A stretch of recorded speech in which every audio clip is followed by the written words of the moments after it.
السلام علیکم ورحمت الله وبرکاتو. زما نوم احمد دی. زه ستاسو ورور یم. زه ځم افغانستان ته. زه ستاسو امانت وریو خلکو ته ورسوم. هغه کسان چې د رښتیا کومک ته ضرورت لري هغه کسانو ته زه ورسوم. تاسې لطفا خپل خیرات و صدقه و زکات و تاسک فورس جی ال ام ته ورواستوئ. 100 پاونډ باندې 115 کیلوګرامه خوراکه مواد رانیول کیږي او دې مظلوم ولس ته ورکول کیږي. هغه کسان چې د رښتیا هم ضرورت ورته لري. نو لطفا دغه لاندې خط د ډسکرپشن چې دی ورې یو لینک دی، هغه تاسې کلیک کړئ او ورې تاسې خپل زکات و صدقه و خیرات ورې ورکړئ.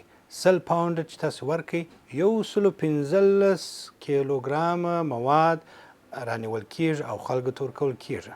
ډېر مننه، ډېر تشکر. السلام علیکم.